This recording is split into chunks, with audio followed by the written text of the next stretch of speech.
آپ ہی کے الفاظ میں پیش ہو رہی ہیں، کہیں ضروری سمجھتا ہوں تو بعض حصوں کی تشریحات یا ان سے جو مضمون نکلتے ہیں ان پر پھر گفتگو شروع ہو جاتی ہے۔ حضرت معاذ بن جبل بیان کرتے ہیں کہ آن حضرت صلی اللہ علیہ وسلم نے فرمایا، جہاں بھی تم ہو اللہ کا تقوی اختیار کرو، جہاں بھی تم ہو اللہ کا تقوی اختیار کرو۔ یہ بہت ہی گہرا فقرہ ہے، یعنی اس کا خیال کیوں آیا ہے کسی کو کہ جہاں بھی تم ہو؟ اس لیے کہ اللہ ہر جگہ موجود ہے، اور یہ ایک ایسے شخص کا کلام ہے جس کو نہ صرف خدا کی ذات پر کامل یقین ہے بلکہ اس کے ہر آن حاضر ہونے کا بھی پورا یقین ہے، اور اس کے بغیر یہ تصور ہی دماغ میں پیدا نہیں ہو سکتا کہ جہاں بھی تم ہو اللہ کا تقوی اختیار کرو۔ اگر کوئی برا کام کر بیٹھو اس کے بعد نیک کام کرنے کی کوشش کرو، یہ نیکی اس بدی کو مٹا دے گی۔ قرآن کریم میں اللہ تعالیٰ فرماتا ہے ان الحسنات یذہبن السیئات، کہ نیکیاں بدیوں کو دور کر دیتی ہیں۔ اردو محاورے میں کہتے ہیں کھا جاتی ہیں۔ اردو محاورہ تو غلط ہے، کیونکہ نیکیاں بدیوں پہ تو تھوکتی بھی نہیں، اس لیے کھانے کا کیا سوال ہے۔ ہاں، ان کو زائل کر دیتی ہیں، جیسا کہ قرآنی محاورہ ہے جاء الحق وزہق الباطل ان الباطل کان زہوقا، کہ حق آیا اور باطل بھاگ گیا، کیونکہ باطل کے مقدر میں ہی بھاگنا ہے۔ بس نیکی اور بدی کی مثال نور اور اندھیرے کی سی ہے، اور حق اور باطل کی بھی یہی مثال ہے۔ بس یذہبن السیئات ہی درست محاورہ ہے، اور ہونا یہی تھا کیونکہ اللہ کا کلام ہے۔ فرماتا ہے کہ نیکیاں آتی ہیں تو بدیوں کو دور کر دیتی ہے۔ اس بات کو سمجھانے کی ضرورت اس لیے پیش آئی کہ آگے جو بات آ رہی ہے اس کا کوئی غلط نتیجہ نہ نکالے۔ فرمایا اگر کوئی برا کام کر بیٹھو تو اس کے بعد نیک کام کرنے کی کوشش کرو۔ یہ سلسلہ نہ انسان چلا بیٹھے کہ بدیوں پر جرأت اختیار کرے اور بدیاں کرتا چلا جائے اور کہے اس کے بعد میں کچھ نیکی کر لوں گا اور بدیاں دور ہو جائیں گی۔ بدی کے اثر اور اس کی عقوبت کا ذکر نہیں چل رہا۔ یہ مضمون وہ ہے جو قرآن کریم نے بیان فرمایا ہے، اور قرآن کریم فرماتا ہے کہ نیکی ہوتی ہی وہ ہے جو بدیوں کو نکال باہر پھینکے۔ بس اگر ہر دفعہ وہی بدی کرنی ہے اور اس پر اصرار کرنا ہے، اور پھر اس حدیث کا غلط معنی سمجھ کر نیکیاں کر کے اس کی عقوبت سے بچنے کی کوشش کرنا ہے، تو یہ نہایت بے وقوفی ہے۔ اس کا اس حدیث کے مضمون سے کوئی تعلق نہیں ہے۔ مراد ہے نیکیاں کرو خواہ بار بار بھی کمزوری ہو، مگر اس وجہ سے نہیں کہ میں نیکی کر کے کمزوری ٹھیک کر لوں گا۔ یہ جہالت ہے، یہ اللہ تعالیٰ کے کلام سے لا علمی اور بلکہ اس کی گستاخی کے مترادف ہے۔ اس لیے بات کو سمجھ لیجئے، مراد یہ ہے کہ اگر بدی ہوتی ہے تو اس بدی کو دور کرنے کی آپ میں طاقت نہیں ہے تو اس کا علاج یہ ہے کہ نیکیاں کریں،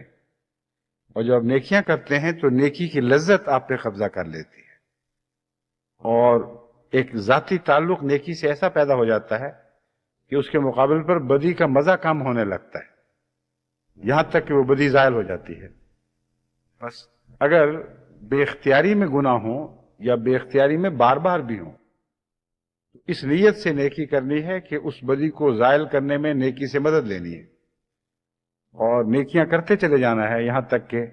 بدی کی کوئی گنجائش باقی نہ رہے، اور اس کا وہی حال ہو جیسے جاء الحق وزہق الباطل، نور، سچائی کا نور جب آتا ہے تو اندھیرے، باطل کے اندھیرے خود بخود چھٹ جاتے ہیں، وہ اکٹھے رہ نہیں سکتے۔ پھر فرمایا اور لوگوں سے خوش اخلاقی اور حسن سلوک سے پیش آؤ۔ لوگوں سے خوش اخلاقی اور حسن سلوک بھی نیکی کی مثال کے طور پر بیان ہوا ہے۔ جب یہ فرمایا کہ نیکی کرو تو اس نیکی میں ایک خوش اخلاقی اور حسن سلوک کو بھی داخل کر لیا، اور یہ ایک عام نیکی ہے جس سے معاشرہ سدھرتا ہے، اور معاشرے میں آپس میں تعلقات میں ملائمت، نرمی اور شائستگی پیدا ہو جاتی ہے۔ اس لیے اس کو عام دستور بنانا ضروری ہے کہ ہر ایک سے حسن سلوک کریں، حسن معاملت کریں،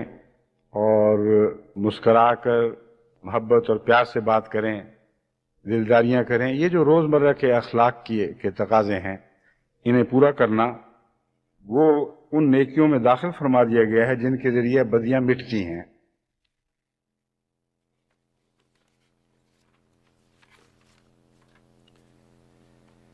حضرت جابر رضی اللہ تعالیٰ عنہ بیان کرتے ہیں کہ میرے ایک ماموں تھے جو بچھو کا دم کرتے تھے۔ حضور نے جب دم کرنے سے منع فرمایا تو وہ حضور کے پاس حاضر ہوئے اور عرض کیا کہ اے اللہ کے رسول، آپ نے دم کرنے سے منع فرمایا ہے اور میں بچھو کا دم کرتا ہوں،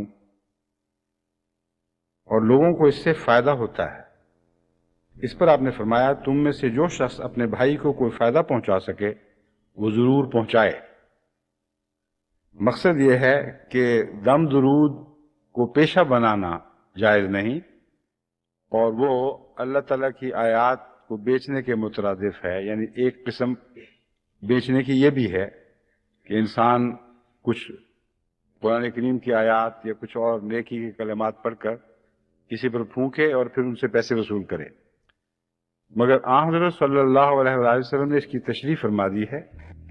کہ خدا کے کلام سے تم برکت حاصل کرتے ہوئے کسی کو فائدہ پہنچانا چاہتے ہو اور تمہارا تجربہ بتاتا ہے کہ اس سے فائدہ پہنچ رہا ہے،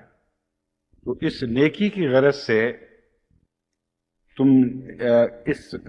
دم سے نہیں نیکی کی غرض سے دم کرنے سے نہ رکو، کیونکہ یہ اس مضمون میں داخل نہیں ہے جس کا تعلق خدا کی آیات بیچنے سے ہے۔ ایک اور موقع پر، جیسا کہ میں پہلے بھی بیان کر چکا ہوں کئی دفعہ، دو صحابی کسی جگہ مشکل میں مبتلا ہوئے اور کھانے اور پانی سے محروم تھے۔ ان کو ایک قبیلے نے اپنے دشمن قبیلے کا حصہ سمجھتے ہوئے اندر داخل ہونے سے منع کر دیا، مگر جب ان کے سردار کو پتہ چلا جو شدید سر درد میں مبتلا تھا، اس کو خیال آیا کہ شاید ان کے پاس کوئی ٹوٹکا ایسا ہو جس سے میں ٹھیک ہو جاؤں۔ ان کی طرف آدمی بھگائے، ان کو بلایا گیا، اور پھر جب انہوں نے سورہ فاتحہ کا دم دیا تو اس کی درد آنن فانن ٹھیک ہو گئی۔ اس کے بعد انہوں نے جو تحفہ پیش کیا وہ انہوں نے کھایا، لیکن آپس میں گفتگو ہوئی، ایک نے کہا کہ یہ حرام تو نہیں ہو گیا کہیں، مجھے شک ہے، اور دوسرے نے کہا کہ نہیں، جائز ہے۔ حضرت صلی اللہ علیہ وآلہ وسلم نے اس کے جائز ہونے کا فتویٰ اس طرح دیا کہ خود ان سے کوئی ٹکڑا گوشت کا مانگ کر وہ بھی کھایا، اور بتایا کہ ہاں ایسا جائز ہے کہ محمد رسول اللہ کے لیے بھی جائز ہے۔ تو جو تقویٰ میں سب سے بڑا ہوا ہے، اگر اس کے لیے جائز ہے تو ادنا آدمیوں کے لیے کسی تردد کی ضرورت نہیں۔ اس حدیث سے تصادم نہیں ہے، یہ میں اس وجہ سے دوبارہ آپ کے سامنے رکھ رہا ہوں۔ ایک انسان کسی سے نیکی کرتا ہے اور وہ بطور نیکی یا نیکی کے جواب کے طور پر کچھ تحفہ پیش کرتا ہے، تو یہ آیات بیچنے کے دائرے میں داخل نہیں ہے۔ اگر ایسا ہوتا تو نعوذ باللہ من ذالک رسول اکرم صلی اللہ علیہ وآلہ وسلم نہ اجازت دیتے، نہ اس میں سے خود کچھ کھاتے۔ تو اس لیے یہ نہ سمجھیں کہ ان دو باتوں میں تضاد ہے۔ مضمون یہی ہے کہ اس نیت سے خدا تعالیٰ کے کلام سے لوگوں کو فائدہ نہیں پہنچانا کہ وہ اس کے بدلے میں کچھ رقم دیں، اور نہ یہ مطالبہ جائز ہو، نہ یہ نیت ہو۔ ہاں، فائدے کی خاطر بنی نوع انسان سے ہمدردی کے لیے جو دم آپ پڑھتے ہیں وہ سراسر جائز ہے، اور پھر اگر کوئی تحفہ پیش کرتا ہے تو وہ آپ کے لیے تحفہ ہے، نہ کہ اس دم کی قیمت۔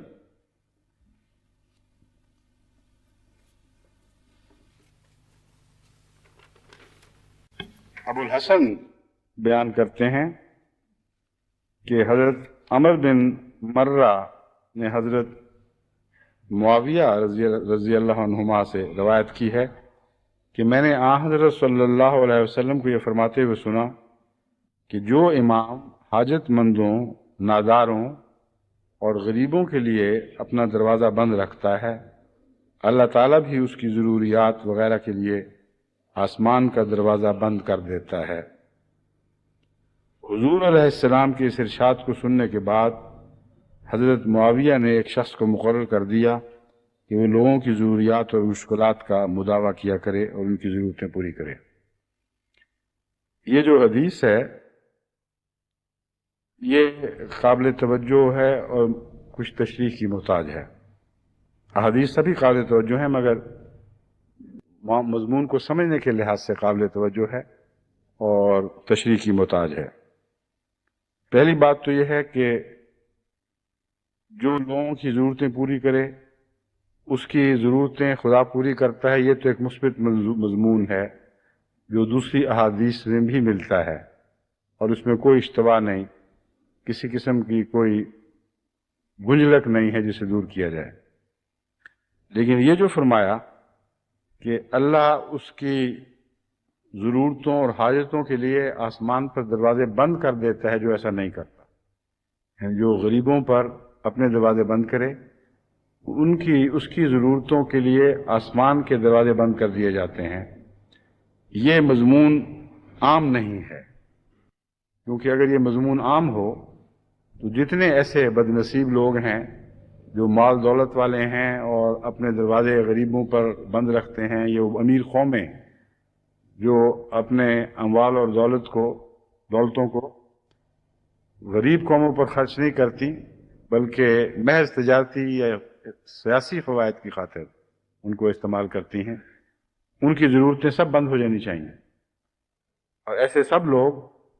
دیکھتے دیکھتے محتاج ہو جانے چاہیے۔ بس اس حدیث کے مضمون کو عام نہ سمجھا جائے۔ میرا تجربہ بتاتا ہے کہ جن خدا کے بندوں میں کچھ ایمان ہو، جن کو اللہ بچانا چاہے، ایسی سزائیں صرف ان کو دیتا ہے، اور جو خدا سے دور ہیں، جن سے اللہ بے نیاز ہو چکا ہے، ان کو یہ سزا نہیں دی جاتی۔ تو بعض دفعہ سزا کا دیا جانا پیار کا اظہار ہوتا ہے اور سزا کا نہ دینا غضب کا اظہار ہوتا ہے۔ اس حدیث کا بھی اسی مضمون سے تعلق ہے۔ بعض لوگ جو خدا کا ذکر بھی کرتے ہیں، اس سے پیار بھی رکھتے ہیں اور اپنی بدنصیبی کی وجہ سے اتنے خسیس ہوتے ہیں کہ اس کے باوجود ان کی اصلاح نہیں ہوتی اور خدا کے بندوں پر وہ فیض بند کر دیتے ہیں جو اللہ نے ان کو عطا کیا ہے۔ تو اللہ تعالیٰ ان پر اپنے فیض کے دروازے بند کرتا ہے، ان کو سمجھانے کے لیے، ان کو بچانے کے لیے، اور کئی دفعہ ایسے لوگ سمجھ کر پھر بچ بھی جاتے ہیں، اور جو نہ بچیں پھر وہ خدا کے سے ضائع ہو جاتے ہیں۔ بس یہ وہ مضمون ہے جس کو خوب اچھی طرح سمجھ لینا چاہیے، اور یہ صرف اسی دائرے سے تعلق نہیں رکھتا کہ ضرورتیں پوری کی جائیں، بلکہ اور بھی بہت سے ایسے روزمرہ کے تجربات ہیں جن سے پتہ چلتا ہے کہ اللہ تعالیٰ اپنے بندوں سے جن سے نیک توقعات رکھتا ہے ان کی ادنی لفظشوں کو بھی بعض دفعہ پکڑتا ہے، یہ بتانے کے لیے کہ مجھے تمہاری یہ بات پسند نہیں آئی، اور ان کو ایک معمولی سے سزا دے کر سمجھا دیتا ہے، اور اس کے بعد پھر ان سے غیر معمولی حسن سلوک فرماتا ہے، غیر معمولی پیار سے ان کی دلداریاں کرتا ہے۔ یہ جو خدا کا بندوں سے تعلق ہے، یہ انسانی تعلقات کے دائروں پر غور کرنے سے بھی سمجھ میں آ جاتا ہے۔ بعض لوگ کسی انسان کے ساتھ بدسلوکیاں کرتے چلے جاتے ہیں لیکن اس کو کوڑی کی بھی پرواہ نہیں، کوئی جواب نہیں دیتا، لیکن اپنا کوئی پیارا جس پر اعتماد ہو، اس کی ادنی سی لغزش سے بھی دل پارا پارا ہو جاتا ہے، اور پھر انسان اس سے نظر پھیرتا ہے یا اس کو وقتی طور پر سمجھانے کی خاطر کوئی اس کو نمونہ اپنی ناراضی کا عطا کرتا ہے۔ یہ اس لیے کہ تاکہ وہ سمجھ جائے اور اس کے بہترین اور پاکیزہ تعلقات دوبارہ اس سے بحال ہو جائیں۔ کیونکہ اللہ تعالیٰ نے انسان کو اپنی فطرت پر پیدا فرمایا ہے، جیسا کہ قرآن کریم میں ہے، تو اس سے یہ مراد ہے کہ جتنی فطرت بھی انسان کو عطا ہوئی ہے وہ خدا کی فطرت یا اس کی صفات کے مطابق ہے، اس کے منافی نہیں ہے۔ یہ مطلب بھی نہیں کہ خدا کی تمام صفات انسان میں جلوہ گر ہیں، نہ خدا کی تمام صفات فرشتوں میں جلوہ گر ہیں نہ انسان میں ہیں، بلکہ خدا کی مخلوقات کے امکانات لامتناہی ہیں، اور ہر مخلوق میں خواہ وہ ادنا ہو یا اعلیٰ ہو خدا کی صفات ضرور جلوہ گر ہوتی ہیں، کہیں کم کہیں زیادہ۔ تو مراد یہ ہے کہ انسان کو اس کی حد استطاعت تک اللہ تعالیٰ نے اپنی صفات کے نمونے پر بنایا ہے، اور اسی نمونے کو قائم رکھنا ہی حقیقی نیکی ہے، اور اس سے باخدا انسان بنتے ہیں۔ بس جو اپنی فطرت کے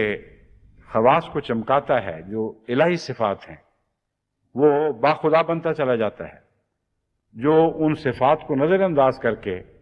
محض خدا کے حضور ماتھا ٹیکنے کو ہی عبادت سمجھتا ہے، زندگی کا مقصد، اور صفات الہی سے آنکھیں بند کر لیتا ہے، صفات الہی کے سامنے اپنی گردن نہیں جھکاتا، وہ انسان دھوکے میں مبتلا ہے کہ میں عبادت کر رہا ہوں، بلکہ اس کی عبادت محض ایک جسم کا جھکنا ہے، اس سے زیادہ اس کی کوئی حقیقت نہیں۔ بس آن حضرت صلی اللہ علیہ وآلہ وسلم جو بات فرماتے ہیں، کیونکہ وہ صفات الہی کا مظہر ہیں، کامل مظہر ہیں، اس لیے صفات الہی کے دائرے میں ہی ان باتوں پر غور ہونا چاہیے، اور صفات الہی اگر براہ راست سمجھنا آئیں تو ان انسانوں کی پاک فطرت کے حوالے سے وہ سمجھ آ سکتی ہیں جنہوں نے کسی دائرے میں اپنی فطرت کی حفاظت کی ہوئی ہے۔ وہ جو اپنے نفس میں ڈوب کر دیکھتے ہیں، اپنے تعلقات کا جائزہ لیتے ہیں، تو ان کو حضرت اقدس محمد مصطفیٰ صلی اللہ علیہ وآلہ وسلم کا وہ کلام جو خدا کے بارے میں ہے سمجھ آنے لگتا ہے۔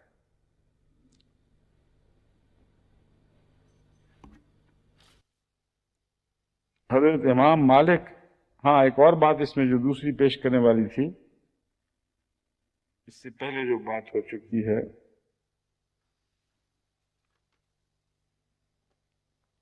میں اس سے پہلے جو حدیث پیش کر چکا ہوں، ہاں یہی ہے وہ۔ اس کے بعد یہ ذکر ہے کہ حضرت معاویہ نے ایک شخص کو مقرر کر دیا کہ جب حضرت معاویہ نے یہ سنا کہ رسول اللہ صلی اللہ علیہ وسلم نے فرمایا تھا کہ جو لوگوں پر اپنے دروازے بند کرتا ہے اللہ تعالیٰ آسمان پر اس کے لیے دروازے بند کر دیتا ہے، تو انہوں نے ایک شخص کو مقرر کر دیا کہ لوگوں کی شکایات کا مداوع کرے۔ یہ حدیث نہیں ہے، یہ حضرت معاویہ کا ایک رد عمل ہے جو بیان ہوا ہے، اور میرے خیال میں یہ رد عمل اس حدیث کے مضمون کے عین مطابق نہیں ہے۔ ایک امیر آدمی کا یا ایک بادشاہ کا کسی دربان کو مقرر کر دینا، کسی ایک شخص کو مقرر کر دینا کہ وہ لوگوں کی حاجتیں پوری کرتا پھرے، یہ ہرگز اس حدیث کے منشا کے مطابق بات نہیں ہے۔ یہ ایک الگ مضمون ہے جو بادشاہوں کی ذمہ داریوں سے تعلق رکھتا ہے، ان کو ادا کرنی چاہیے۔ اس کا انسانی نفس سے تعلق ہے۔ وہ شخص جس کا نفس بنی نوع انسان کی حاجت روائی کے لیے کھلا رہتا ہے، جس کی فطرت کے دروازے ہمدردی کے ساتھ خدا کے مجبور اور مقہور اور معذور بندوں کے لیے کھلے رہتے ہیں، اور اس کا فیض ان دروازوں سے ہمیشہ ان کے لیے جاری رہتا ہے، یہ وہ مضمون ہے جس کا آسمان کے دروازوں کے کھلنے یا اس کے برعکس ان کے بند ہونے سے تعلق ہے۔ بس وہ لوگ جو فطرتاً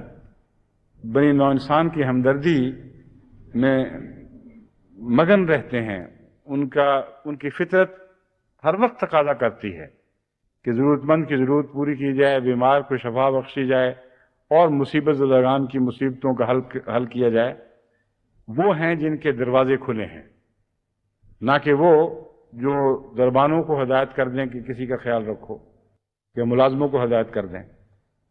بس یہ پاک تبدیلی اگر فطرت کے اندر پیدا ہو جائے اور انسانی فطرت کے دروازے خدا کے محتاج بندوں کے لیے کھل جائیں، تو اس حدیث کا جو برعکس مضمون ہے وہ بھی لازماً صادق آتا ہے کہ آسمان کے دروازے ان پر کھولے جاتے ہیں اور اللہ تعالیٰ ان کی ضروریات کا خود خیال فرماتا ہے۔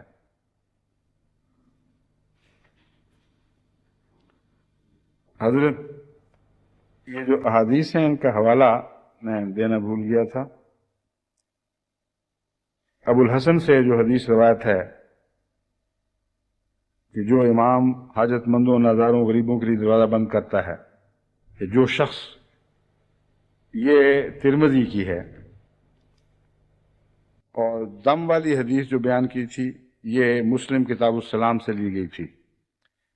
اور جہاں کہیں بھی تم ہو تقوی اختیار کرو، یہ حدیث جو ہے ترمذی کتاب البر سے لی گئی تھی۔ اب ایک حدیث ہے امام مالک کی موطا سے لی گئی ہے۔ حضرت امام مالک رحمہ اللہ یحییٰ مازنی رضی اللہ کی روایت بیان کرتے ہیں کہ ضحاک بن خلیفہ نے مدینہ کی ایک وادی سے پانی کی ایک نالی نکالنی چاہی تاکہ اپنے کھیت سیراب کر سکے۔ یہ نالی محمد بن مسلمہ کی زمین میں سے ہو کر گزرتی تھی۔ محمد بن مسلمہ نے اس کی اجازت نہ دی۔ ضحاک نے ان سے کہا کہ تم کیوں روکتے ہو؟ تمہارا بھی اس میں فائدہ ہے، پہلے تم اپنی زمین کو پانی دے لینا،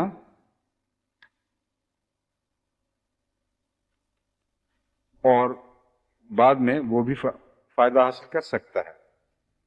تمہارا کوئی نقصان نہیں۔ لیکن محمد نے کہا بس میری مرضی ہے، میری زمین ہے، میں اجازت نہیں دیتا۔ ضحاک نے حضرت امیر المومنین عمر بن الخطاب کی خدمت میں اس مشکل کا ذکر کیا۔ آپ نے محمد بن مسلمہ کو بلایا اور کہا کہ وہ ضحاک کی بات مان لیں، لیکن محمد بن مسلمہ نے مسلسل انکار کیا۔ حضرت عمر رضی اللہ تعالیٰ عنہ نے فرمایا جب تمہارا بھی اس میں فائدہ ہے اور نقصان نہیں ہے تو اپنے بھائی کو فائدہ پہنچانے سے کیوں روکتے ہو؟ لیکن وہ اپنی بات پر اڑے رہے۔ اس پر اور یہ کہا خدا کی قسم میں ان کو ہرگز اجازت نہیں دوں گا، یعنی خدا کی قسم کھا لی تاکہ حضرت عمر اس نام کے خیال سے مزید اصرار نہ کریں۔ اب پہلی بات قابل غور یہ ہے کہ خدا کی اگر قسم کھائی جائے تو اس پر وہ جو خدا کا سے محبت رکھتا ہے یا خدا کا غیر معمولی احترام دل میں رکھتا ہے وہ اس پر رک جایا کرتا ہے۔ کیا حضرت عمر اس قسم کی وجہ سے رک گئے؟ ہرگز نہیں۔ حضرت عمر نے فرمایا یہ نالی اگر تمہارے پیٹ پر سے بھی گزارنی پڑے تو میں اسے ضرور جاری کرواؤں، اور جاری کروائی۔ تم ہوتے کون ہو بنی نوع انسان کے فوائد کی راہ میں حائل ہونے والے؟ اب اس مضمون میں دو باتیں ہیں جو قابل توجہ ہیں۔ ایک موقع پر حضرت اقدس محمد رسول اللہ صلی اللہ علیہ وسلم کا عقد کسی سے ہوا۔ یہ وہ خاتون ہیں بد نصیب جو ازواج مطہرات میں داخل نہیں ہو سکی پھر،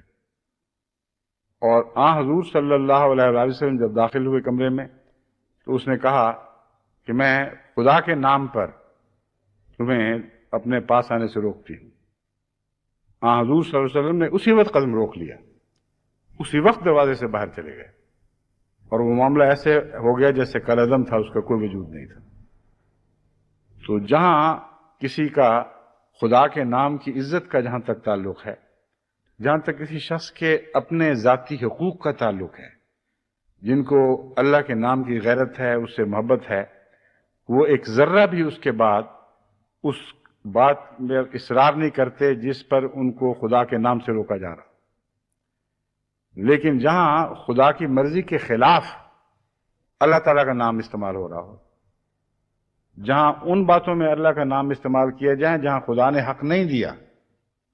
وہاں محض خدا کے نام کی خاطر رکنا اللہ تعالیٰ کے نام کی عزت افزائی نہیں بلکہ اللہ تعالیٰ کے احکام کے مخالف حرکت کرنا ہے۔ بس یہ جو دو حدیثیں ہیں ان سے کوئی شخص تصادم سمجھتے ہوئے یہ نہ سمجھے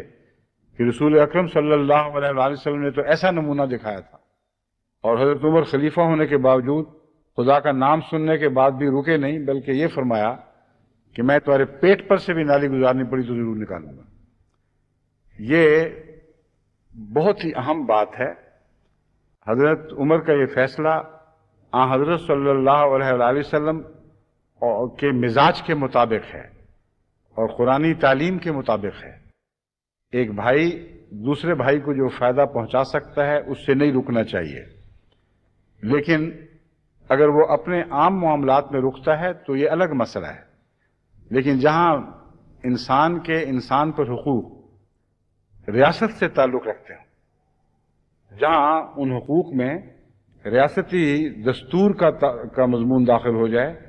اور ایک سول رائٹ کا مضمون ہو، وہاں ریاست کے مالک کا یا حکمران کا فرض ہے کہ سول رائٹس کو خدا کی تعلیم کے مطابق جاری کرے۔ بس آج کل ہمارے ملکوں میں یہ ہوتا ہے، بعض دفعہ ایک امیر آدمی کے کھیت سے کسی غریب آدمی کی نالی نکلنی ہوتی ہے، گورنمنٹ منظور بھی کر لیتی ہے، وہ انکار کر دے تو کچھ نہیں پیش جاتی۔ حالانکہ اگر حقیقی اسلامی روح ہو تو حکومت کا فرض ہے کہ یہ جائزہ لے کہ اگر کسی بھائی کا فائدہ پہنچ رہا ہے اور کسی کا معمولی نقصان ہے جو ایک نالی نکالنے کے نتیجے میں تباہ ہونا ہے، تو اس کو اس کی اجازت نہیں ہونی چاہیے کہ وہ روک دے۔ میرے پاس ایک دفعہ ایک شکایت ملی چند احمدی گھرانوں کی طرف سے کہ فلاں احمدی دوست ہیں، اچھے بھلے کھاتے پیتے اور صاحب حیثیت، ہم نے حکومت سے نالی منظور کروائی، وہ اجازت نہیں دیتے۔ تو میں نے ان سے پتہ کروایا، بات وہی تھی کہ معمولی نقصان اس کی خاطر ایک بڑے بھائی کے بڑے فائدے سے ان کو روکا جا رہا تھا۔ تو میرے پاس تو ریاستی اختیارات نہیں ہیں، مگر میں نے ان کو پیغام بھجوا دیا کہ اگر آپ نے ایسا کیا تو میرے آپ سے ذاتی تعلقات ٹوٹ جائیں گے، اور اس کے علاوہ میں جماعت کو کہوں گا کہ ہر ممکن اس شخص کی مدد کرے، اور جہاں تک جماعت کا زور چلا ہم ضرور کروا کے چھوڑیں گے۔ اب اللہ بہتر جانتا ہے کہ وہ کام ہوا یا نہیں، مگر اس کے بعد دونوں کی طرف سے مجھے کوئی اطلاع نہیں ملی۔ تو میں یہ بات اس لیے بیان کر رہا ہوں کہ یہ زمیندارہ چھوٹی چھوٹی گھٹیا باتیں جماعت کے اعلیٰ کردار کے مخالف اور معاند ہیں، ان کے مخالف اور معاند اس لیے کہ اس جماعت کے دوسرے اخلاق کو بھی یہ بد اخلاقیاں چاٹ جاتی ہیں اور ان کی دشمن ہو جاتی ہیں۔ پر اس لیے جماعت کو اپنے کردار میں وہی اعلیٰ پاک نمونے قائم کرنے چاہیے جن کی حضرت اقدس محمد مصطفیٰ صلی اللہ علیہ وآلہ وسلم کے غلاموں سے توقع ہے۔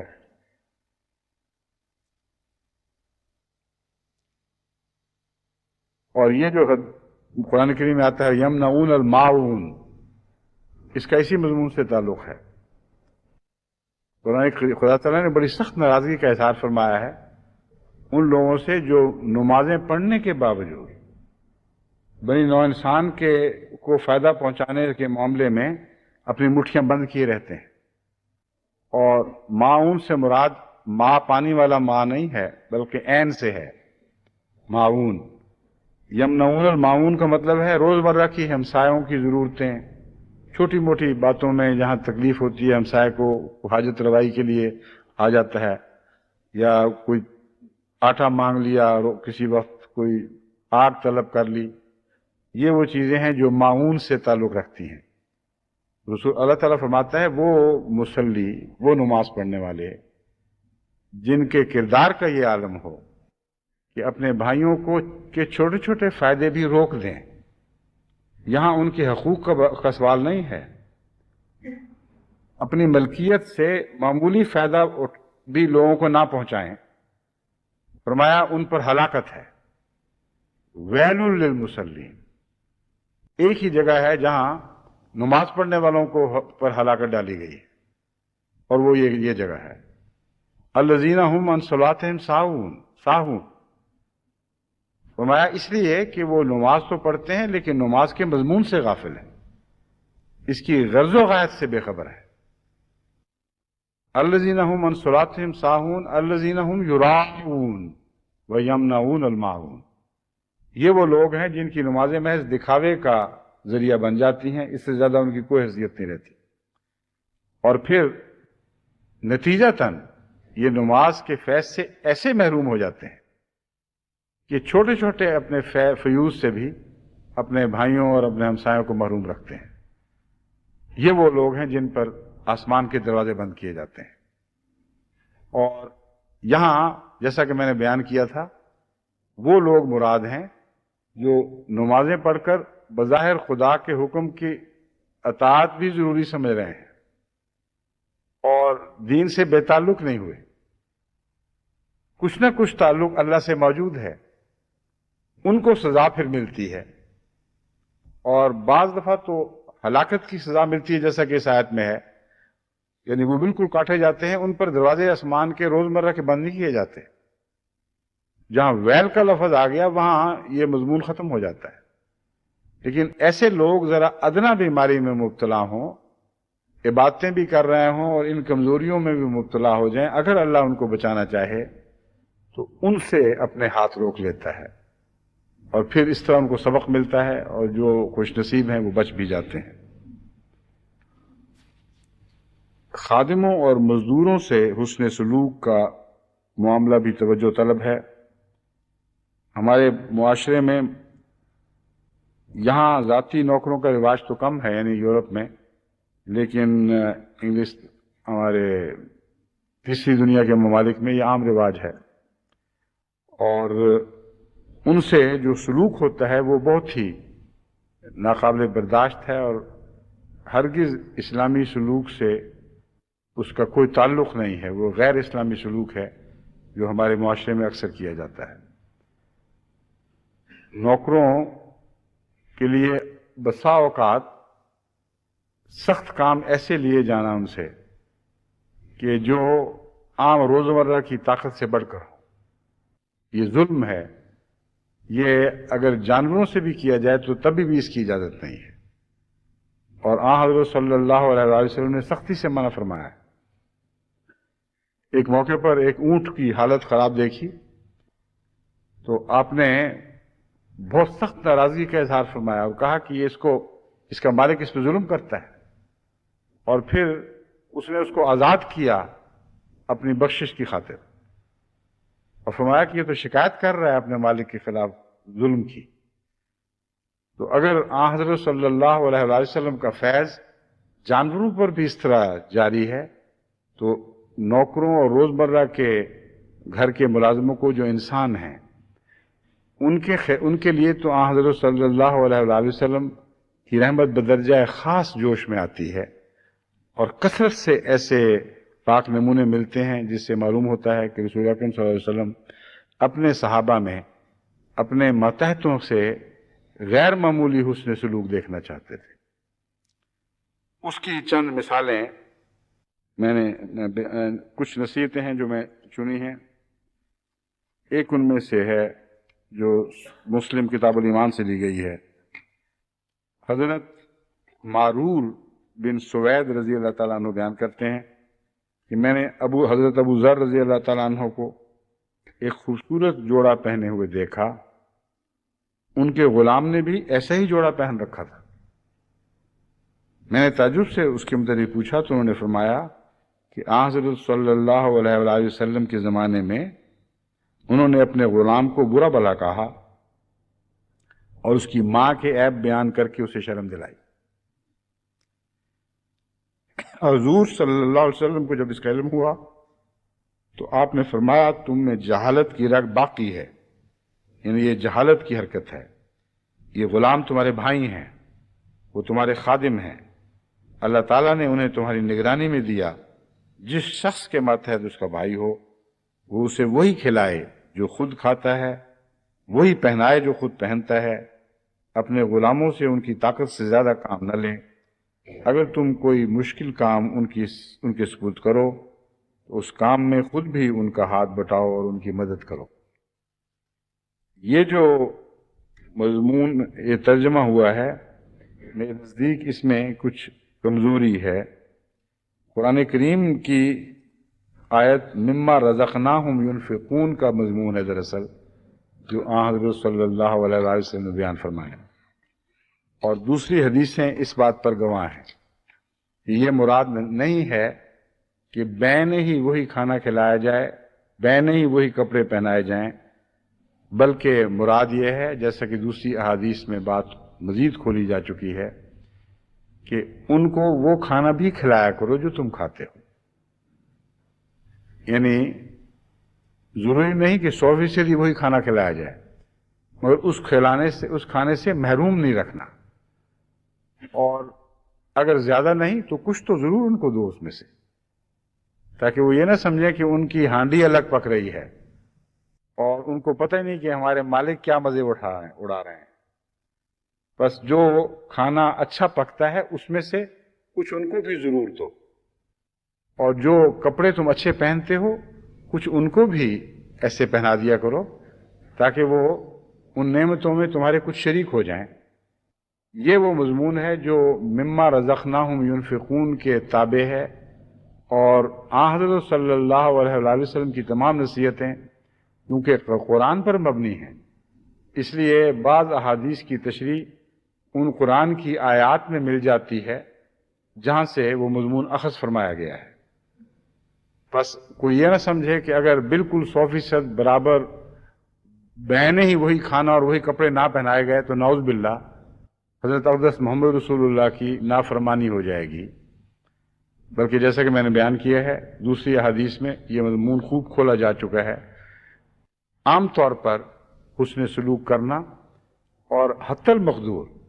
اپنی نعمتوں میں اپنے غریب بھائیوں کو شریک کرنا، خصوصیت سے ان ملازموں کو جو گھر میں رہتے ہیں۔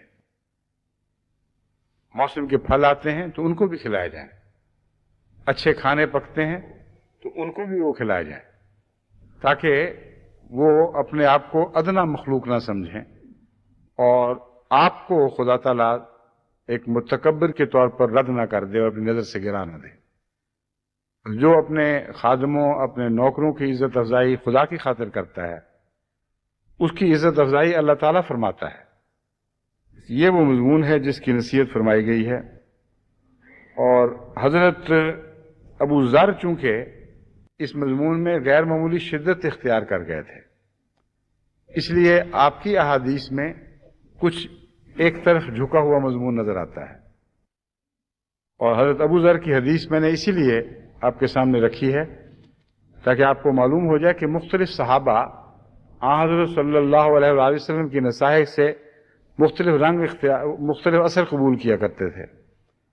بعض اپنے مزاج کی وجہ سے ایک انتہا کی طرف مائل ہو جاتے تھے اور اس مضمون کو پیش کرتے وقت ان کا یہ طبی رجحان جو ہے ان کے کلام پر اثر انداز ہو جاتا تھا۔ اسی لیے بعض مسلمان اشتراکی حضرت ابو ذر رضی اللہ تعالیٰ عنہ کو دنیا کا پہلا اشتراکی قرار دیتے ہیں اور بڑے فخر سے یہ نام پیش کرتے ہیں۔ ایک دفعہ لاہور میں ایک ایسے ہی اشتراکی سے میری گفتگو ہوئی تو اس نے کہا کہ اسلام تو نہ صرف یہ کہ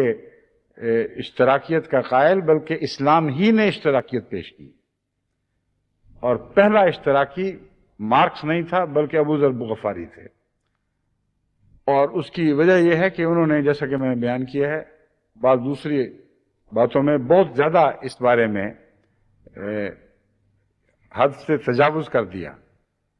اور اپنے رہن سہن میں بھی انہوں نے اتنا زیادہ برابری کا تصور پیدا کرنے کی کوشش کی کہ جو رسول اللہ صلی اللہ علیہ وسلم کے صحابہ کے اندر دوسری جگہ دکھائی نہیں دیتا تھا۔ بس اس بحث میں پڑھنے کی ضرورت نہیں کہ ابو ذر نے جو بات بیان کی اصل میں وہ درست تھی کہ نہیں، اس بات میں پڑھنے کی ضرورت ہے کہ جو ابو ذر نے ان باتوں سے سمجھا کیا باقی صحابہ نے بھی وہی سمجھا؟ کیا حضرت ابو بکر نے بھی وہی سمجھا، حضرت عمر نے بھی وہی سمجھا، حضرت عثمان نے بھی وہی سمجھا، حضرت علی نے بھی وہی سمجھا؟ اگر سب نے وہی سمجھا تو پھر ایک ابو ذر نہیں، مدینے کی ساری سوسائٹی ابو ذروں میں تبدیل ہو جانی چاہیے۔ مگر یہ کیسے ممکن ہے کہ ایک کے سوا کسی صحابی کو رسول اللہ صلی اللہ علیہ وسلم کے ان مطالب کی سمجھ نہ آئی ہو اور حضور صرف ایک ابو ذر پیدا کر کے دنیا سے رخصت ہو گئے؟ بس صحابہ کو آپس میں ٹکرانے کی بھی ضرورت نہیں ہے۔ حدیثوں پر جہاں صحابہ کے عمل میں تضاد دکھائی دے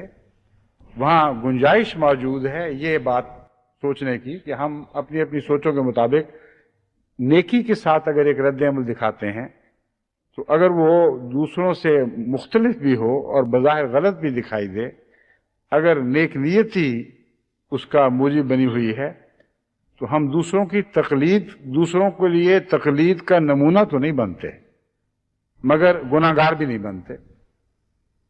بس ابو ذر غفاری نے جو غلطیاں کی وہ اس کے گناہ گار نہیں ہیں. ان کا ایک مزاج تھا جس نے ایک بات کو جیسے سمجھا ویسے اس پر عمل کر کے دکھا دیا، لیکن وہ تقلید کے لائق نہیں ہے، کیونکہ تقلید کے لائق محمد رسول اللہ کا وہ نمونہ ہے جو صحابہ میں ایک عمومیت اختیار کر گیا ہے. اور صحابہ کی سوسائٹی میں وہ نمونہ سرایت کر گیا تھا. والذین معہ جس کے متعلق فرمایا ہے، یہ نہیں فرمایا والذی معہ کہ محمد رسول اللہ اور وہ ایک ابو ذر جو رسول اللہ صلی اللہ علیہ وسلم کے ساتھ تھا، بلکہ فرمایا والذین معہ، وہ تمام صحابہ رضوان اللہ علیہم جو محمد رسول اللہ کے ساتھ تھے ان کا نمونہ پکڑو. بس اس وضاحت کی خاطر میں نے خصوصیت سے یہ حدیث آپ کے سامنے رکھی اور اسے کھول دیا. مگر آن حضرت صلی اللہ علیہ وآلہ وسلم کا اپنا اسوہ حسنہ صرف گھر میں نوکروں سے نہیں بلکہ بیویوں سے بھی، دوسرے عزیزوں سے بھی یہی تھا کہ ہر مشکل کام میں ان کے ہاتھ بٹایا کرتے تھے، اور جو خود کھاتے تھے اس سے اپنے غلاموں کو بھی کھلایا کرتے تھے. اور حسن سلوک ایسا تھا کہ غلام بھی اپنے بیٹوں کی طرح گھر میں زندگی بسر کرتے تھے. مگر یہ اخلاق کے وہ اعلیٰ پاک نمونے ہیں جن کو عامت الناس کے لیے لازم اور فرض قرار نہیں دیا جا سکتا، بلکہ مختلف طبقات سے تعلق رکھنے والے انسان ہیں، مختلف درجات سے تعلق رکھنے والے انسان ہیں. اگر آپ نے بہت اعلیٰ درجے کی نیکی کرنی ہو تو پھر وہی نمونہ ہے جو آن حضرت صلی اللہ علیہ وآلہ وسلم نے اپنے غلاموں اور اپنے ماتحتوں سے اختیار فرمایا.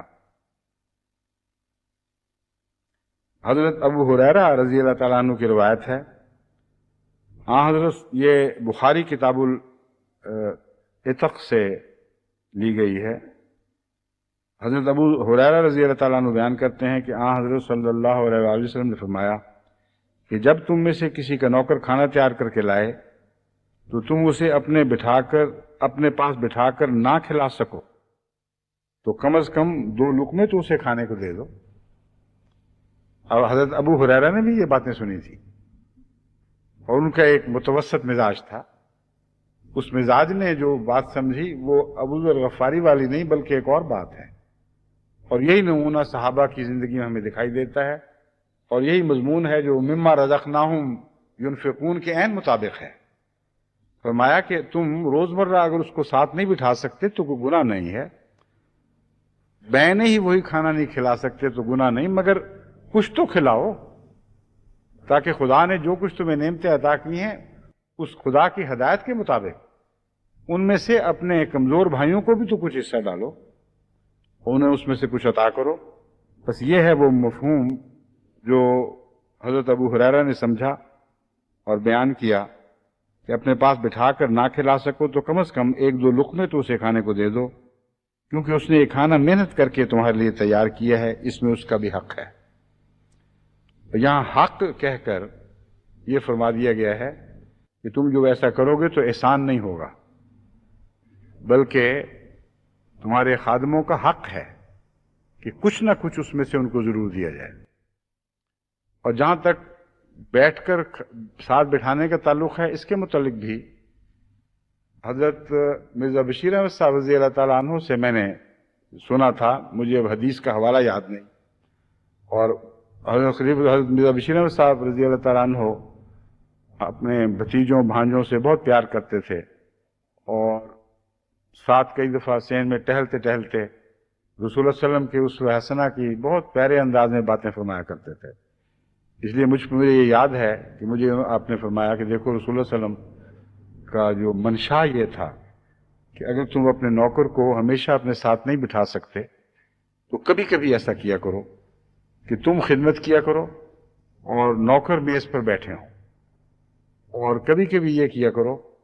کہ جو تم کھانا اچھا پکاتے ہو اپنے لیے وہ نوکروں کے لیے پکواؤ اور ان کو سرو کرو. چنانچہ حضرت میاں بشیر احمد صاحب رضی اللہ تعالیٰ عنہ نے ایک دفعہ نہیں بارہا مجھ سے یہ بات اس طرح بیان کی تاکہ میرے دل پر دماغ پر نقش ہو جائے، لیکن ہمارے معاشرے میں اس پر عمل بڑا مشکل ہے. کیونکہ جب میں نے کوشش کی بارہا تو کرسیوں سے اٹھ اٹھ کے نوکر بھاگتے تھے اور بعض ہنس پڑتے تھے کہ یہ ہم سے مذاق ہو رہا ہے. میں نے حوالے دیے، منتیں کی کہ دیکھو رسول اللہ صلی اللہ علیہ وسلم کے منشا کو پورا کرنے کی خاطر مجھے ثواب دینے کے لیے خدا کے لیے مان جاؤ، مگر اسے ہوتا نہیں تھا. اور اس میں ان کا قصور نہیں، یہ معاشرے نے لمبے عرصے تک ان کی فطرتوں کو ایک قسم کا مسخ کر دیا ہے. وہ سمجھتے ہیں ہم اس لائق ہی نہیں ہیں. یہ معاشرے کا ظلم اتنا بڑھ گیا ہے کہ ہمیں اسے بدلنا چاہیے، اور جماعت احمدیہ کو کوشش کرنی چاہیے کہ رفتہ رفتہ کوشش کر کے وہ اس چیز کو بدلیں. چنانچہ میں کسی حد تک خدا کے فضل سے کامیاب بھی ہوا، بعض دفعہ ان کو ضرور بٹھایا، لیکن زیادہ بار بار ایسا نہیں ہونے دیا گیا کیونکہ انہوں نے صاف انکار کر دیا. لیکن کچھ نہ کچھ عادت ضرور ڈالنی چاہیے. اپنے کپڑوں جیسے کپڑے بنوا کے دینے چاہیے، اور یہ تو صحابہ میں عام رواج تھا. حضرت علی سے بھی روایت ہے، دوسری اور بھی بزرگوں سے روایت ہے کہ رسول اللہ صلی اللہ علیہ وسلم کے زمانے میں بعض دفعہ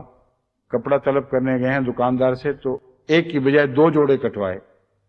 جب دکاندار نے پوچھا کہ آپ کو ایک ہی کافی ہے، ایک طرح کا دوسری رنگ کا لے لیجئے، تو آپ نے فرمایا کہ نہیں،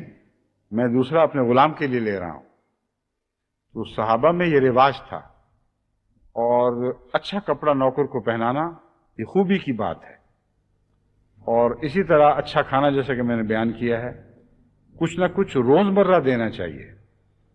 اور کبھی کبھی پورا بھرپور اچھا کھانا پیش کرنا چاہیے، اچھا پھل پیش کرنا چاہیے، تاکہ ان کو یہ پتہ لگے کہ ہمارے خدا نے ہمارا خیال رکھا ہے. یہ اس لیے میں نے فقرہ بولا ہے تاکہ آپ کو اس مضمون کا فلسفہ بھی سمجھ آ جائے. اس لیے نہیں آپ نے دینا کہ آپ کے حسن خلق کا اس پہ اثر پڑے، بلکہ اس لیے دینا ہے کہ ان کو یہ معلوم ہو کہ ہمارے خدا نے اسلام میں ایسی پاک تعلیم عطا فرمائی کہ ہم ادنا ادنا غریبوں کا بھی خیال رکھا گیا ہے. چنانچہ قرآن کریم اللہ تعالیٰ فرماتا ہے کہ یہ میرے بندے جب ایسے کمزوروں کو خدمت کرتے ہیں اور وہ شکریہ ادا کرتے ہیں تو کہتے ہیں لا نرید منکم جزاء ولا شکر، ہم نے تو اللہ کی خاطر کیا ہے، اللہ کا شکریہ ادا کرو. ہم تو تم سے شکریہ چاہتے ہی نہیں ہیں، کیونکہ اگر ہم نے خدا کی خاطر کیا ہے تو پھر خدا ہمیں اجر دے گا، اور اگر تمہاری خاطر کیا ہے تو تم شکریہ دے کر کے ہمارا اجر برباد کرو گے. اس لیے تم بھی خدا کا شکریہ ادا کرو، ہم بھی خدا کے شکر گزار ہوتے ہیں. یہ وہ معاشرہ ہے جو اسلام قائم کرنا چاہتا ہے، ساری دنیا میں اسے قائم ہونا ہے، اور لِیُظْہِرَهُ عَلَى الدِّینِ کُلِّهِ میں یہ مضمون داخل ہیں. محض اسلام کی تعلیم کا فتح مند ہو جانا اور لوگوں کا اسلام قبول کر لینا محض اپنی ذات میں کافی نہیں ہے. یہ باتیں ہیں اسلام کی، یہ حسن ہے. جب یہ آپ کے ذریعے پھیلے گا اور دنیا کے قلوب پر فتح حاصل کر لے گا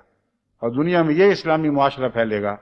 تب ہم سمجھیں گے کہ خدا تعالیٰ نے ہم عاجز بندوں سے وہ کام لیا جس کی 1400 سال پہلے خوشخبری دی گئی تھی کہ وَآخَرِينَ مِنْهُمْ لَمَّا يَلْحَقُوا بِهِمْ. ایسے بھی ہیں بعد میں آنے والے جو محمد مصطفیٰ کی کردار کی غلامی سے اولین سے جا ملیں گے،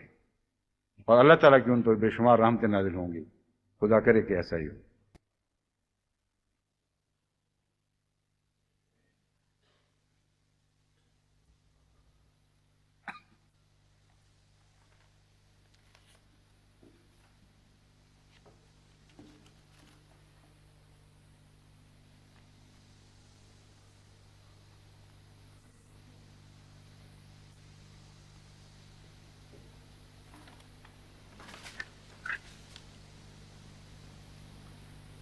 الحمد لله نحمده ونستعينه ونستغفره ونؤمن به ونتوكل عليه ونعوذ بالله من شرور أنفسنا ومن سيئات أعمالنا. من يهده الله فلا مضل له ومن يضلله فلا هادي له ونشهد أن لا إله إلا الله وحده لا شريك له ونشهد أن محمدا عبده ورسوله عباد الله رحمكم الله إن الله يأمر بالعدل والإحسان وإيتاء ذي القربى وينهى عن الفحشاء والمنكر والبغي يعظكم لعلكم تذكرون اذكروا الله يذكركم وادعوه يستجب لكم ولذكر الله أكبر.